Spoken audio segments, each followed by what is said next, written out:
全粒粉だから体にいいんですよ。どこに行ってもないパンですね。大満足です。もう2人でここの店をやってます。奥さんが乳製品がダメで僕が卵が食べれない。乳製品と卵不使用のパンを作ってるんで。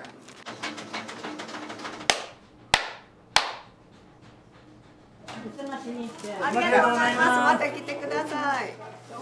ありがとう。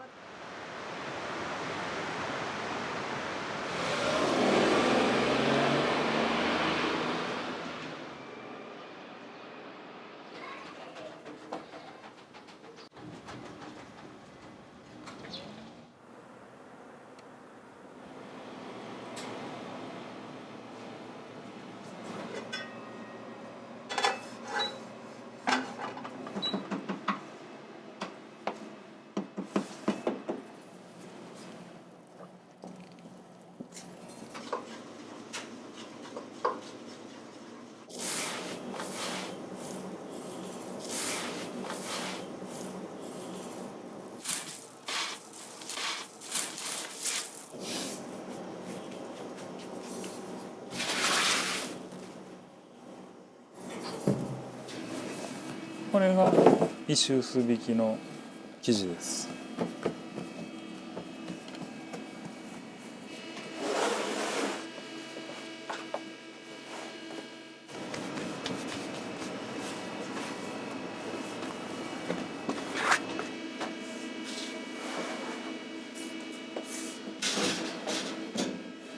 うちとこは乳製品と卵不使用のパンを作ってるんで、奥さんが乳製品がダメで僕が卵が食べれないっていうアレルギーになってしまったっていうことで、最初のうちはパンに入ってる分ぐらいやったら大丈夫やったんですけど、だんだんとパンに少しでも入ってたらもう体に反応が出るようになって、卵なしでも作れるパンをと思っていろいろ試行錯誤しながらやっぱ5年かかってやってたんですけど。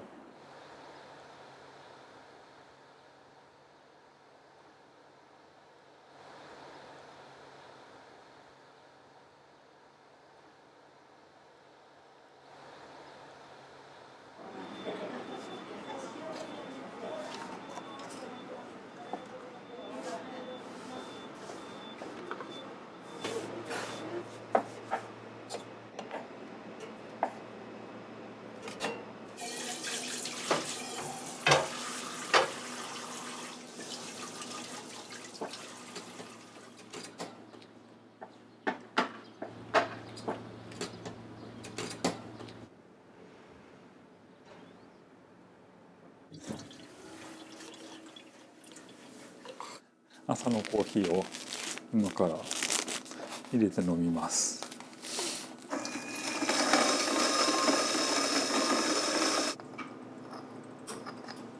こんな感じの黒豆を真っ黒に焼いてしまったっていう。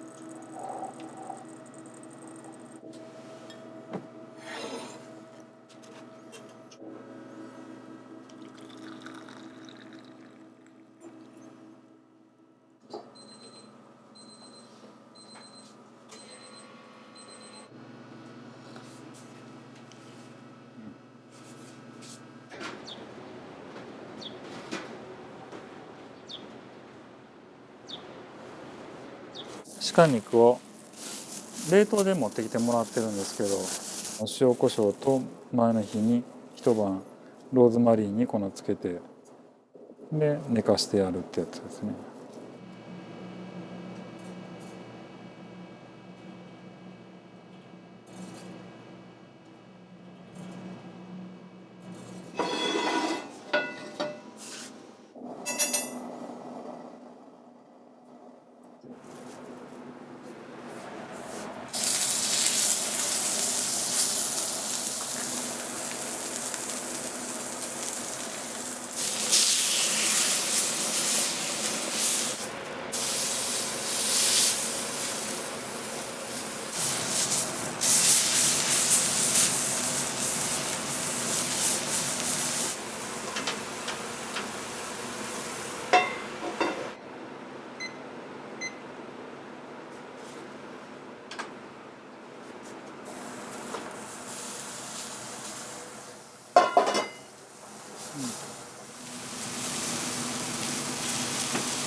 うちところのパンはもうバターを使ってないから、その代わりにこのココナッツオイルを使ってパンを焼いています。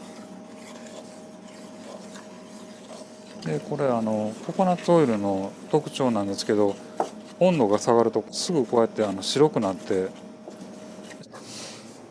白くなったらちょっとオーブンのところに入れといてあげると柔らかくなるんで。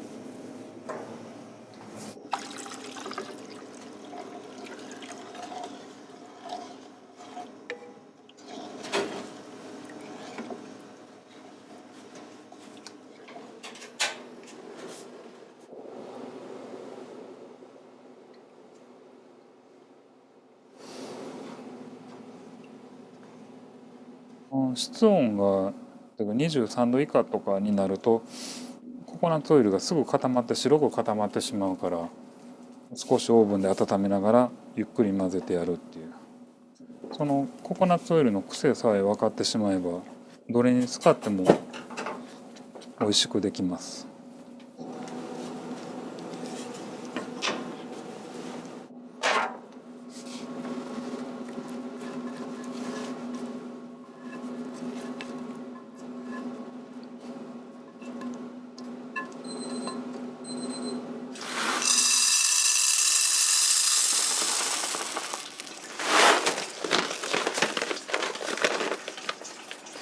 これはこちらの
これはフレッツェルみたいな。そうですそうです。形はそうやけど、もうこれはもうこのまんま塩振って焼くだけで。フレッツェルっぽい感じ。ぽい感じですね。ぽいうんそんな感じ。でもプレッツェルじゃないしなって思って、名前はちかちゃんが全部考えてくれてるんやけど、ほとんどプレッツェルって言うっていう意味合いがあるみたいなことが書いてあって、でだから旧漢字で言うっていう字を使ってて。奥様と二人で。はい、もう2人でここの店をやってます。お店で接客をやってくれるのと、あとスープ作りは奥さんに全部任せてやってます。この店のレイアウトとかそういったもんとか全部ちかちゃんですね。僕はひたすらパン作ってるだけで、方向性とか舵を切ってくれるのはちかちゃんかなって。ほんま好きなことしかやってないって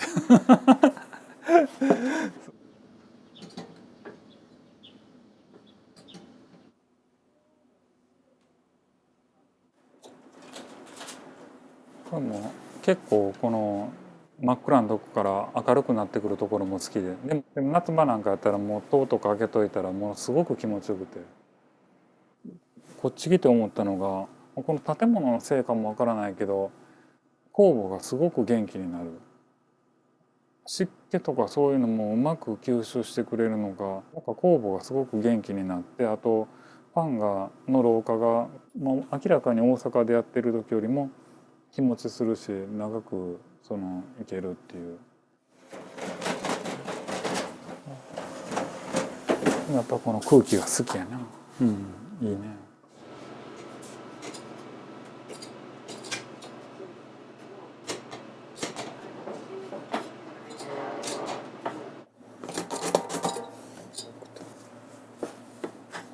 ちょっと変わってきて明るくなってきて、もう時間とともに色もやし、その空気の味が変わるっていうか、その香りが変わるっていうか、それがまたすごく楽しい。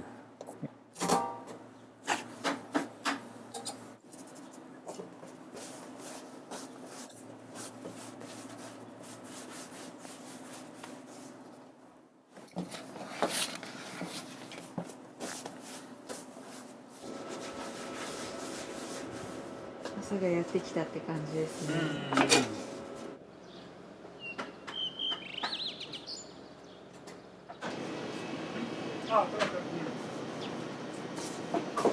どんなのがいいだろう。これが昨日作ったのなんです。これに合う野菜を冷蔵庫見て何しようって毎日決めてから始める。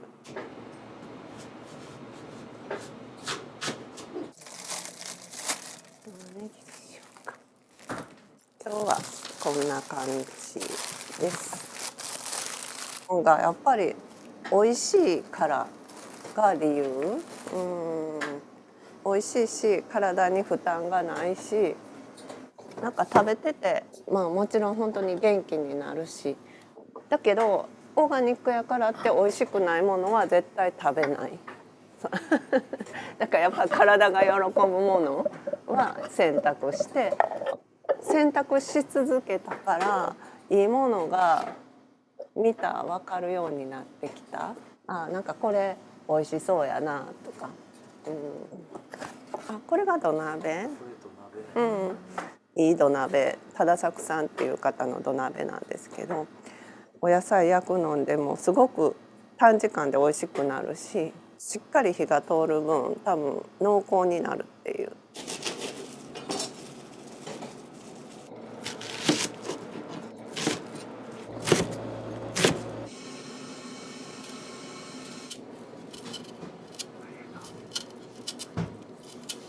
でももう焼くだけなんですけど。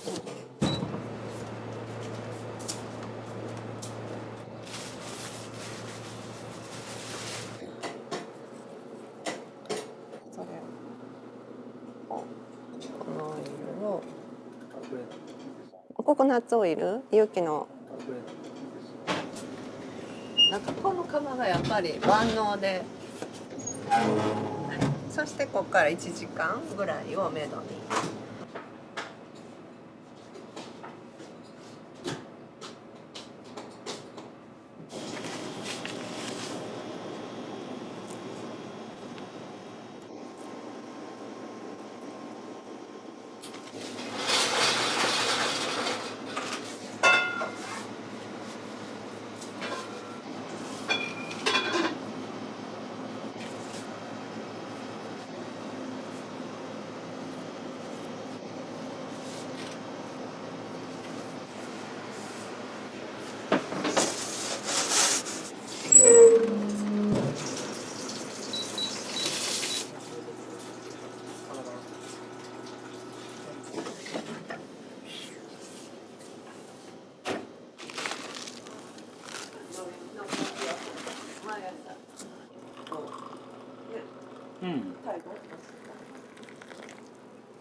すみません、お茶どうぞ。お二人なんです。これコスマですね。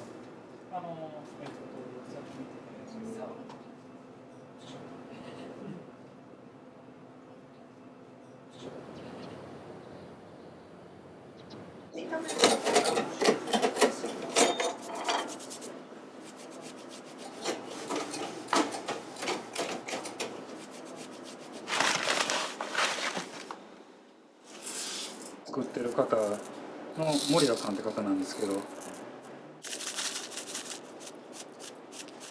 塩を入れて、はい。であと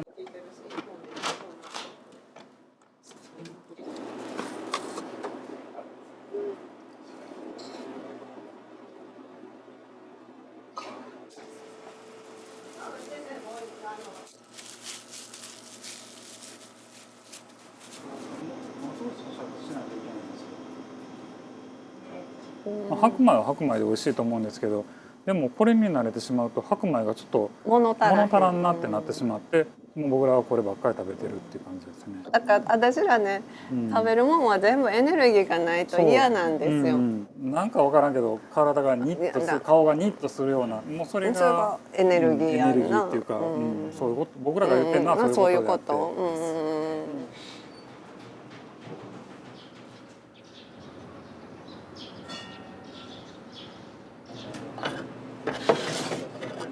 ちょっともう野菜が焼けてきてるからさっきスープ。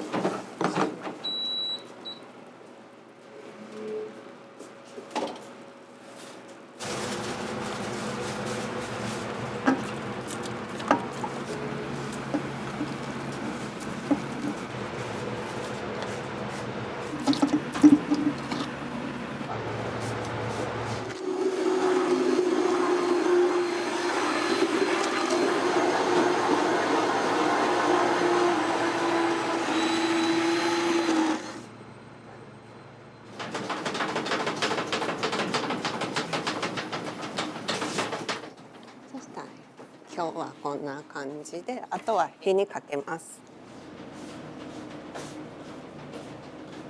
体調が優れなくて食べ物が食べれないって人がこのスープだけ食べれたわとかそういうことを言われると、やっぱりなんかもうやっててよかったなと思います。皆さんの血行が良くなり血が流れるようにっていう思いを入れてこれを作っている。だからそれを感じ取ってくれはる人がいてるってことですね。それがすごい最近嬉しい。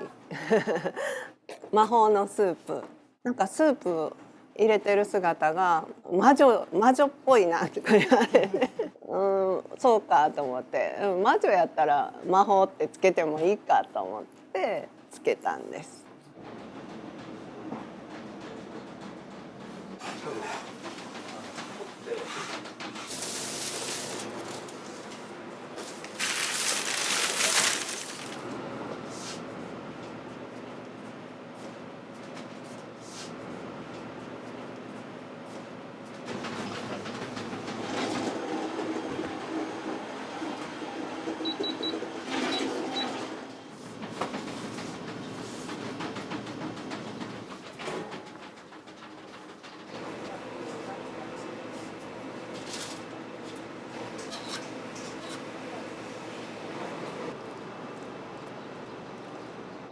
黒豆のあんこですね。2種類作られてるんですか？はい。さくらんも作ってるんで、今の時期は3種類のあんこを作ってます。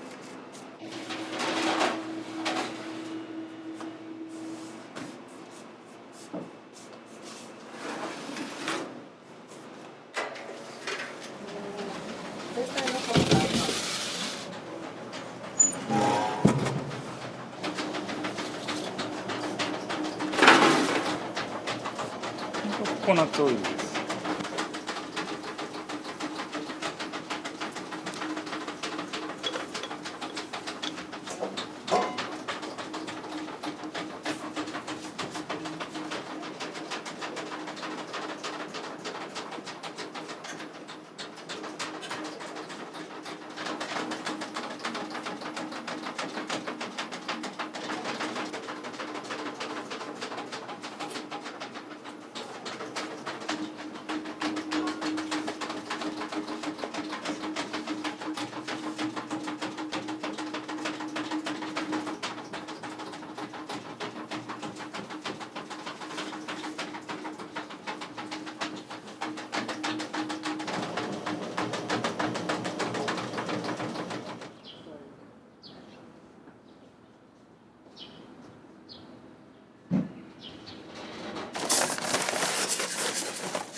これが原爆って言われてるやつなんですけど、でこの原爆を中に放り込みます。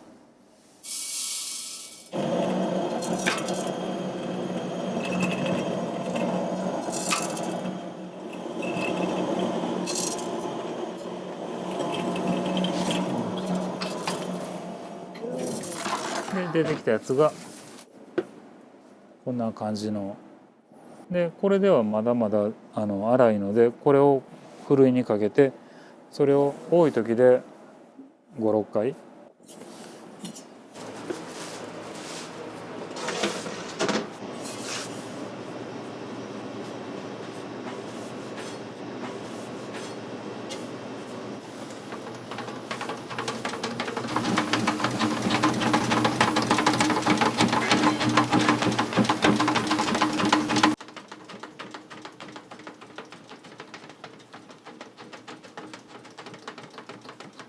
その襖の部分をさっき言ってた煮込んだやつがで、これをしっかり水分を飛ばしてある程度なくなった状態で乾燥させて、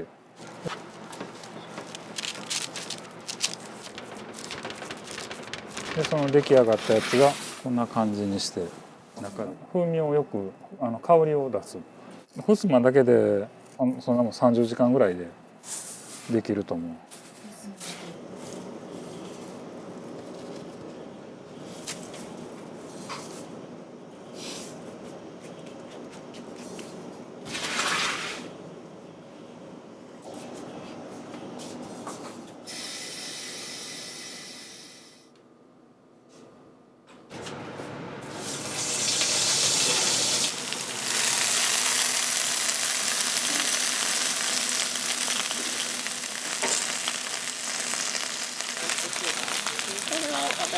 ちょっと黒糖みたいな甘みもあるし、でもやっぱり体に負担がないんやと思うんですよ。普通のお砂糖ってやっぱり体を冷やしたりとかそういうのがあると思うんだけど、食べてて負担がない体に、もう私たちお年寄りなので体に負担のないものをなるべく取るっていうのを、これは小豆島のお醤油です。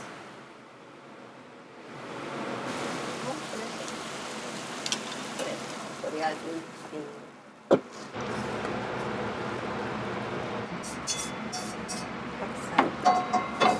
白菜です。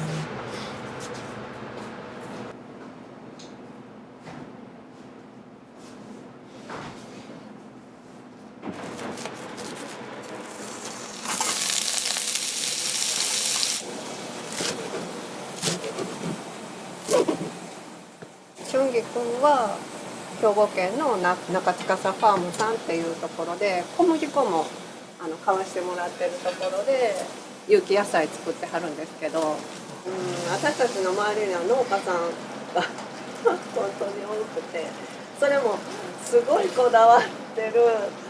私は思うにはもうちょっと変態が入ってる感じのものづくりの変態ですね。でも私はやっぱりそういう人たちがすごく好きで、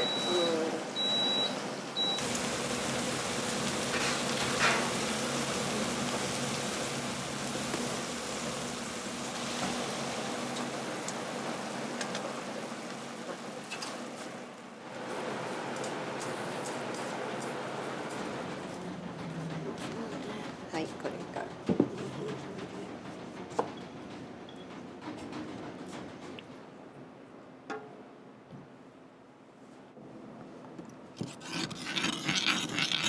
ココナッツの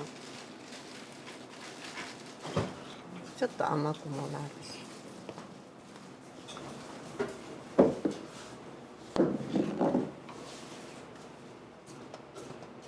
裏は本当にちょっと。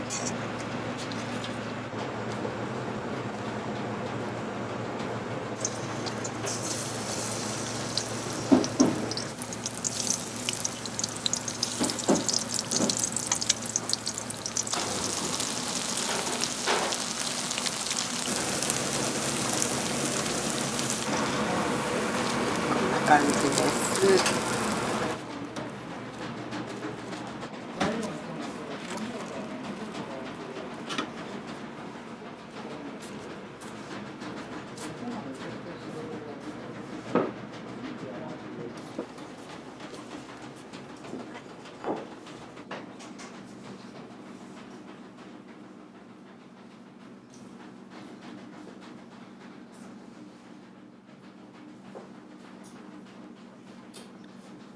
やっぱり人間って食べれることが一番の楽しみであり幸せなんやろなっていうのにもう気づいちゃったから、そこはすごい大事にしています。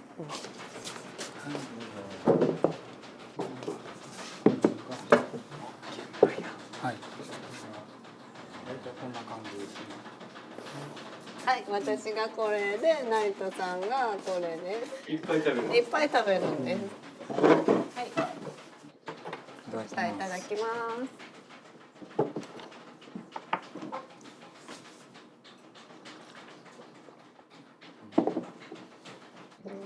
あ、やっぱりちょっと白菜。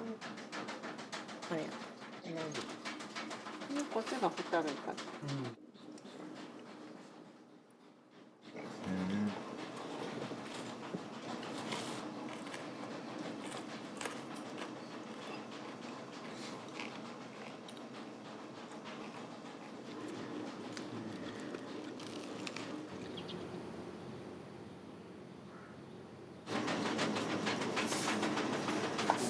朝の小豆がこんな感じになって、いい感じ。もうこのままちょっと置いといて、後で最後にでも炊きます。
ここはもうね、まだ実際にあったからで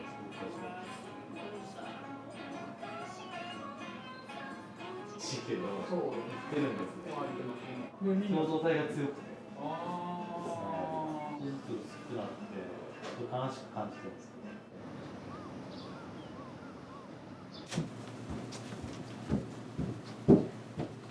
はい、降りて。はい、降りて。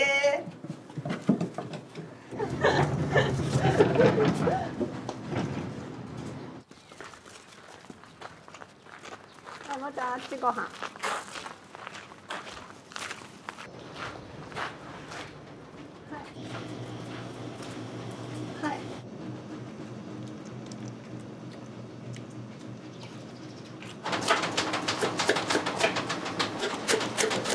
これはフェンネル、これがすごいいい香りがしてて、この香りがすごい好きで。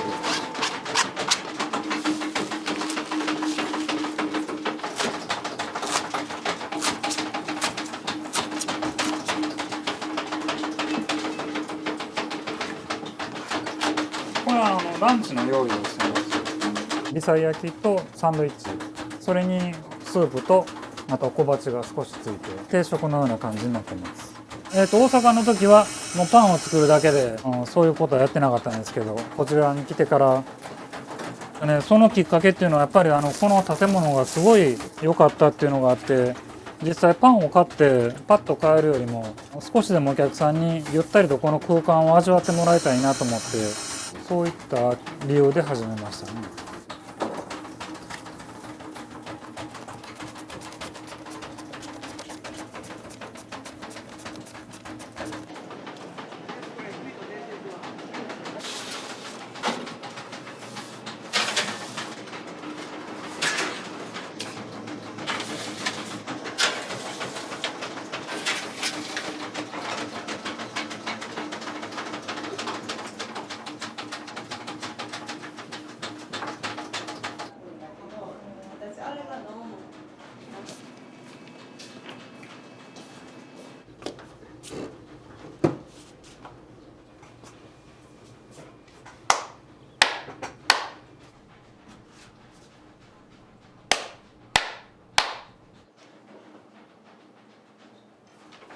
海原に餅で飲む角餅で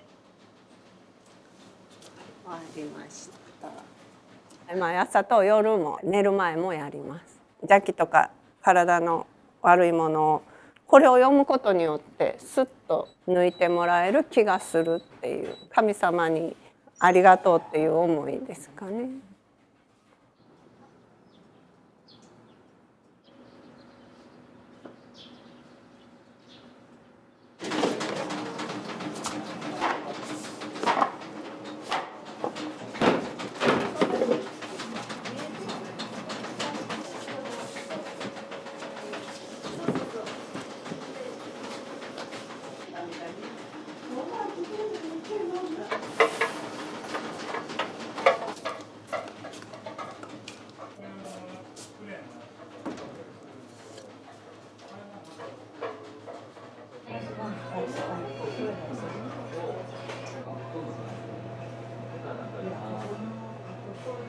で前は食パンにしてたんですよ。だけど全然売れなくって石臼引きにしたら売れ出したんですよ。やっぱり言葉ってすごい意味があるのかなと思って。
感じ。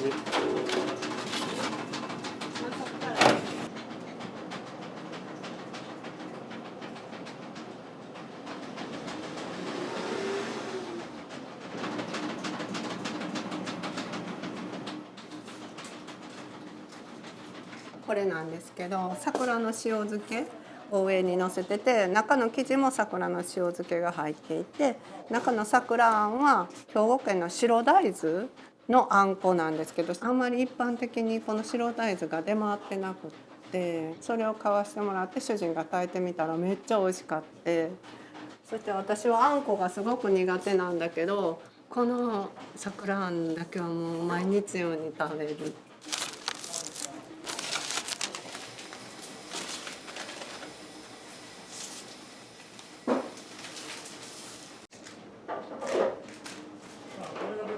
この石臼引きを決めた時に全部漢字でやりたいって思ったんですよね。まあ、このパンは自分たちの中で配合とかが奇跡やなと思ったから奇跡ってつけたんですけど、まあ、旧漢字を調べたらこの字やって、この字やなと思ったからつけたとか、まあこんな感じで。全部手書きですよね。手書きで、はい。水墨画の先生と出会って気持ちは入れてゆるく書いてはるんですよ。なんかそういうのいいなと思って。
あ、これがね乗って落ちなかったらそれまでひたすら混ぜる。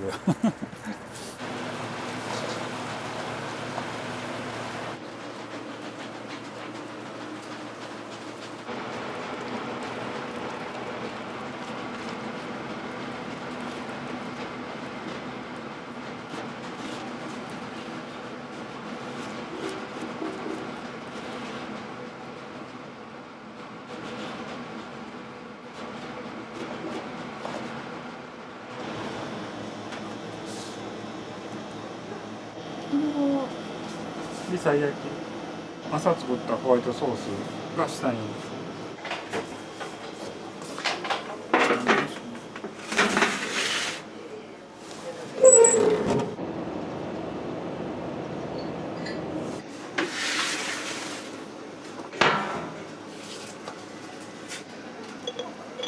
4個か5個か。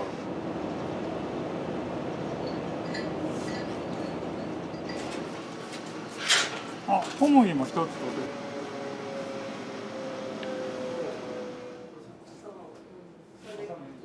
と3人がカメラを持って撮ってくれる。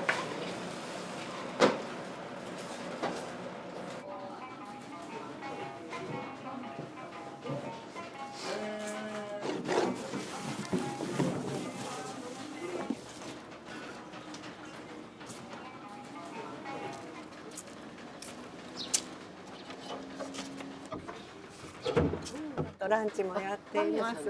はい。裏ぐるっと回ってもらって、はい。私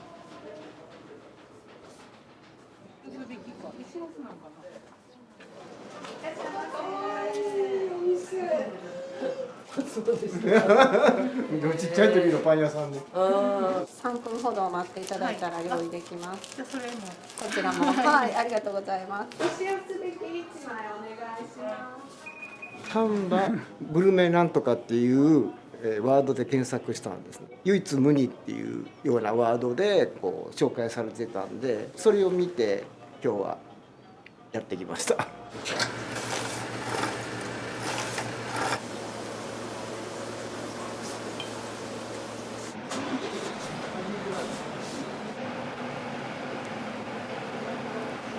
石臼引きお1枚っていうのがちかちゃんの背中に書いてる1枚200円ってやつがこれなんですよ。なかなかこのココナッツオイルってそれなりにお値段がするからなかなか買わないじゃないですか。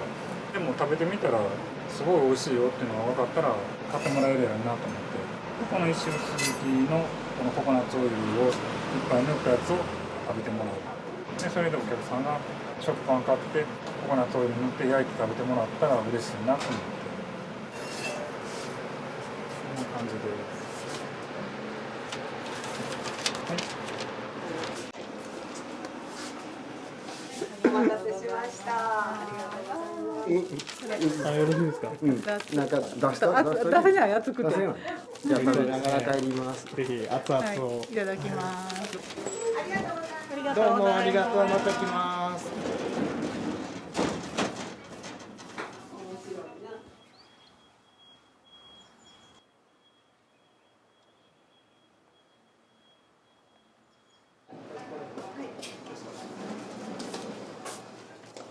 これはこれはりょうさんのところの大切に育った平飼い卵です。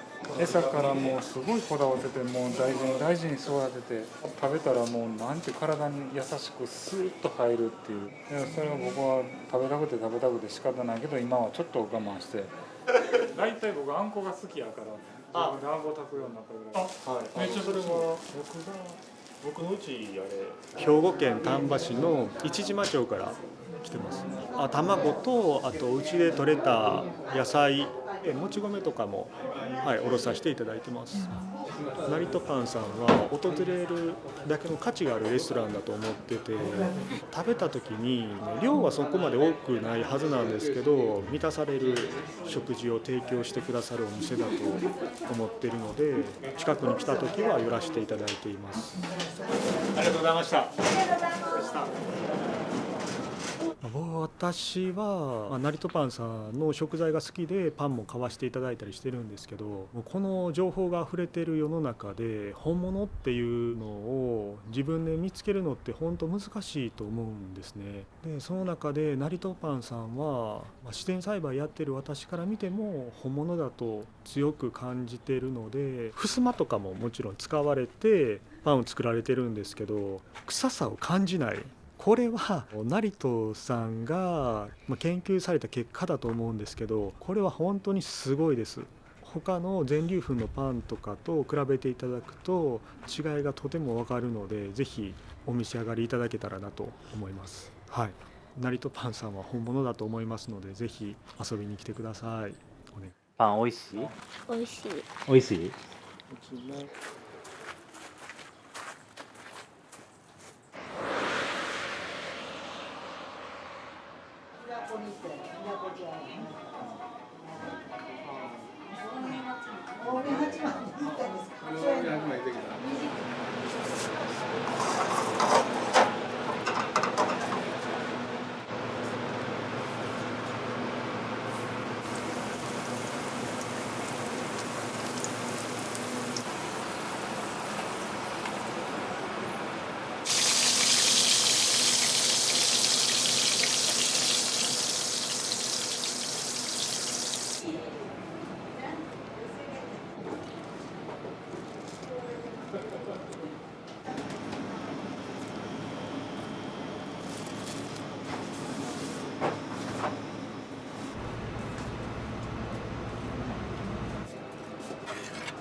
お父さんフォークとナイフくれる？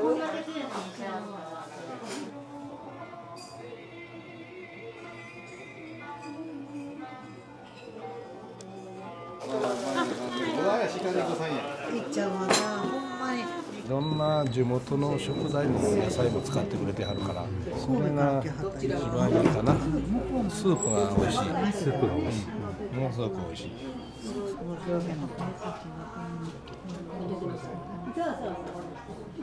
最高です。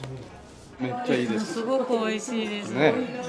ジビエみたいで味がするのかなと思ったら全然しなくて、で噛み応えもしっかりしててすごく美味しかったです。下のトーストもすごいサクサクしてて、でクリームもちょっと滑らかで甘みがあったので初めて味わった食感でしたね。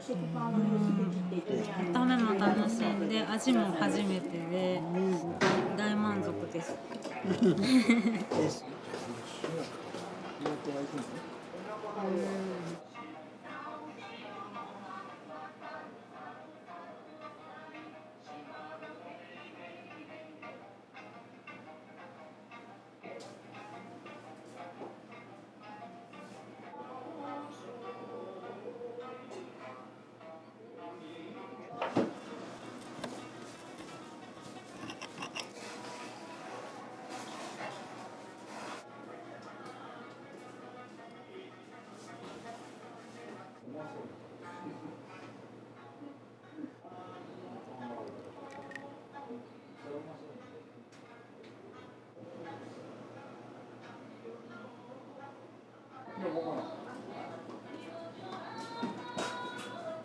いつもね、食パンのようなね、この薄いこちら硬そうに見えてサクッとした感じなんだけれど、とろっとさっとなんか溶けちゃう感じ。でもここのパンは確かに味がちゃうわ、ちょっと硬かったらもう耳はね残してもらったら、ここのやつはみんな食べれるからな本当にどこに行ってもないパンですね。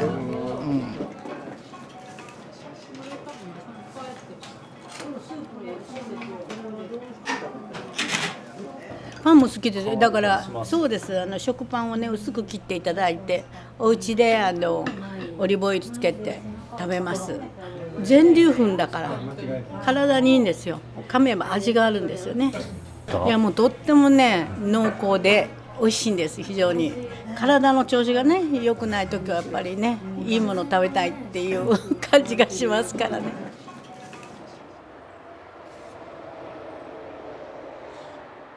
はい、また来てください。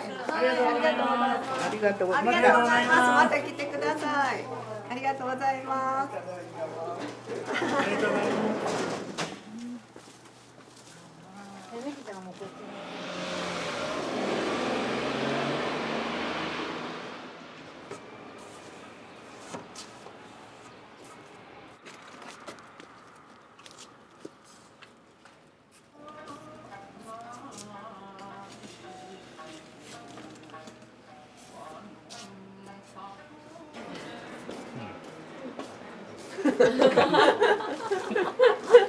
自分のパンはすごい幸せそうに。大好きやね、自分のパンが。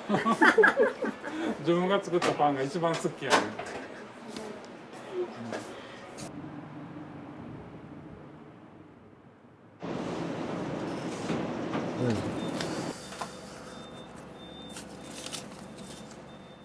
工房は何工房？これはレーズンの工房です。今作ってるのは。今ちょっと試行してるのが麦を発酵させて液種で酵母を作ってみようかなと思って。でそれがうまくいけばこのレーズンの薬も国産の麦だけでいけるなと思って。やっぱり輸入物ってどうしても入りにくくなったり今してて。でそうなった時にやっぱりこのレーズンっていうのはすごい使いやすくていいねんけど何でも使えるようになっといた方がいいなと思って麦を使って発酵させて自分の気に入った味にできたらいいなと思って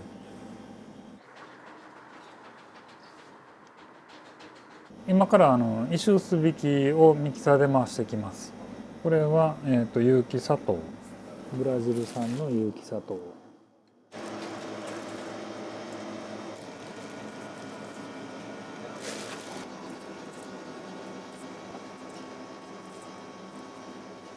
これがふすまですね。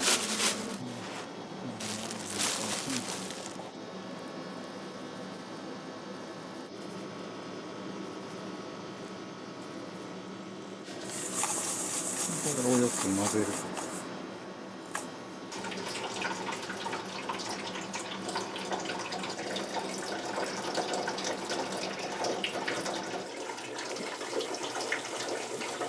ここでよく混ぜておいてやるとココナッツオイルが塊にきれいに生地に混ざっていくから。これが石臼でひいた粉ですね。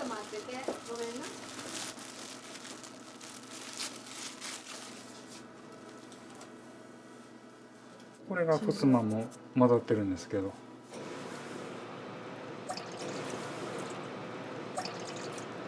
ちらは先ほどのとは違う。あれをブレンダーで潰したやつがこれです。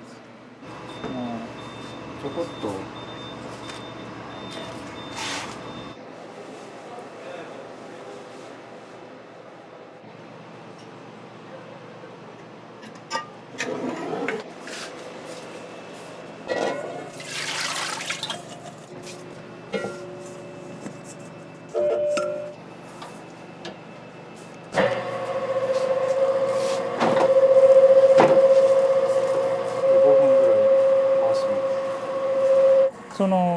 パンの膨らまそうと思ったらある程度グルテンっていうのを強く作っておいてあげないと伸びないから、最後にふすまとかあの辺をきれいに混ぜてやるっていう風な感じ。ふすまは、グルテンは入っていなくて、だからそれをどうしても邪魔してしまうから、邪魔ではないんやろうけどそういう性質やから。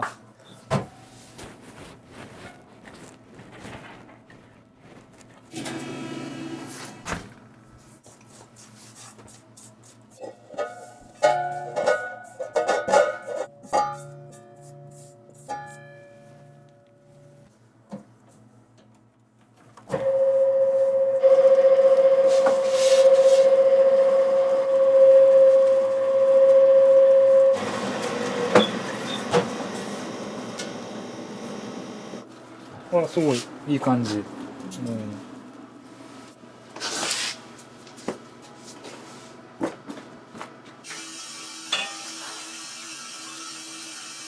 なんかね、これいいでしょう。これ僕、好きなんですよ。これが揚げた時にいつもこれをこういう風にするんですけど、よく言われるのはなんでそうなんのとかってなんでそんなことをすんのとかも言われたりするんですけど、まあ好きで勝手にやってるだけっていうか、なんかこれが気持ちええやんってなんか気持ちええなって思うから。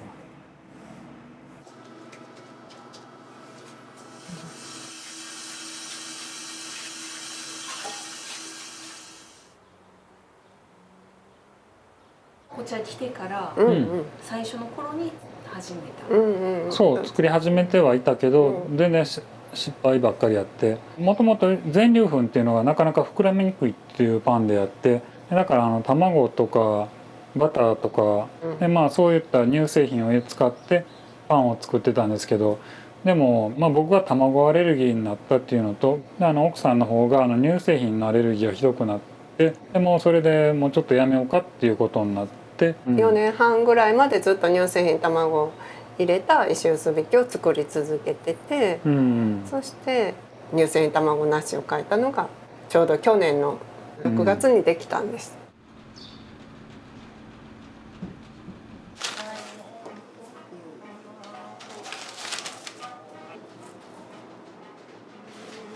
大納言。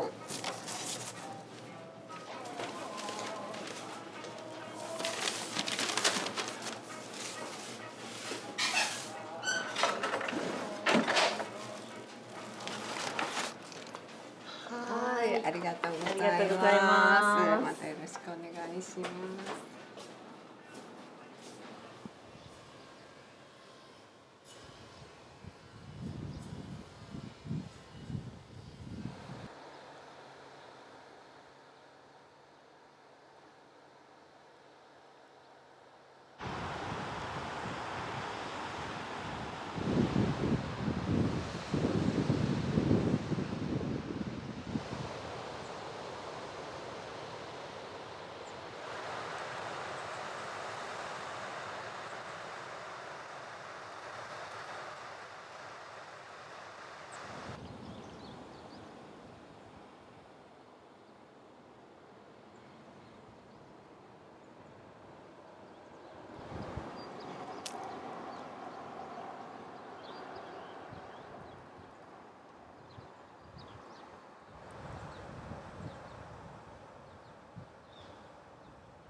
大阪でパンを作ってる時は天然酵母と国産小麦っていうのでパンを作ってまして、もう最初の3年は本当にお客さんが来なくて、もうその時代って言ったらほとんど天然酵母っていうのが硬いカチカチのパンだったんですよね、そして主人が作ったのは柔らかい天然酵母のパンだったんですね。そしたら買いに来たお客さんがこんなん天然酵母ちゃうって言われて、結構風当たりがきつかったんですけど、天然酵母でももう触った感じとかもどっちかって言ったらこっちの方がふわっとしてるやんっていう、でそうなってくると何が天然酵母なんていろいろ言われながら3年間過ごしたんですけど、で3年ぐらい経った時に取材を受けてそこで載せてもらったら、そっからですね、ほんまに天然酵母やったんやっていうことで。取材された後っていうのはもうやっぱすごかったですか？もうすごかったですね。もう右肩上がりで、でもほんまによくよく考えると2人でやりだした時はもう異常になってたのかなって。ほんまに寝る時間もね、いっぱい作っていっぱい売って、心は満たされずなんかくたくたで忙しかったね、もう子育ても結構ちっちゃいかったからね、下の子はまだ幼稚園とか、そうお店終わったら近くの百貨店に食べるものを買いに行って、そうなんで結局外食になって普通にもコンビニ行って食べてたし、タバコも吸ってた、お金は入るけどなんか違うなっていうのにもう気づいちゃったから、もうこっち来てからはこの自分たちのやりたいことをやろうって決めてこっちに来たっていう。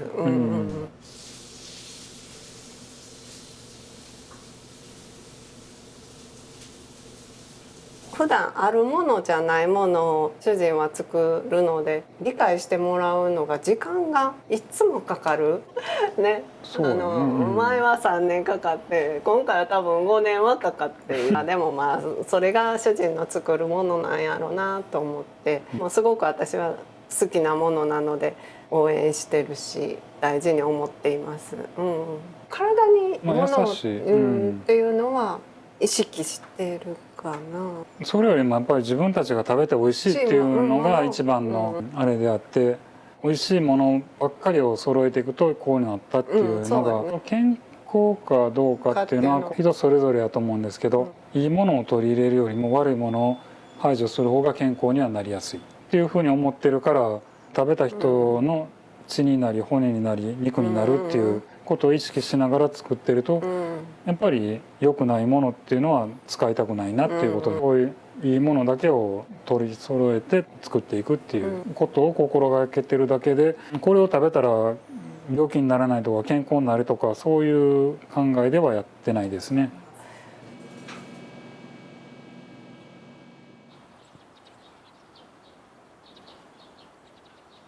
そういうことって都会では全然思わなかったけど、自然がそうさせてくれるのか、食べることがやっぱり幸せに思っている、そういう気持ちにさせてくれたのもこの土地だし、本当にちょっとの些細なことをすごく幸せに感じる、喜びに感じることがこの年になってやっとできるようになったのは嬉しいことやね。そういう癒しの場所であったらいいんかなと思う、ゆっくりしてもう本当にみんな世話しない時間を過ごしてる方も多いじゃないですか、特に都会は。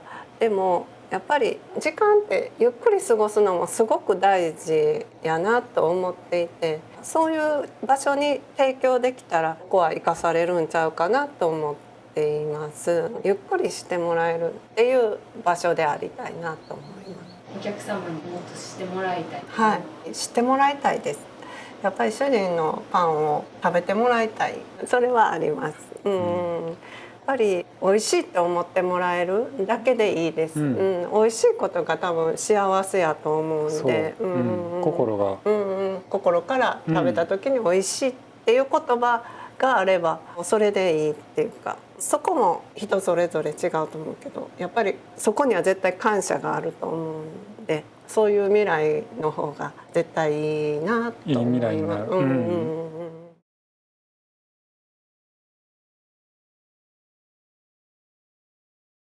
皆さん食べに来てください。よろしくお願いします。よろしくお願いします。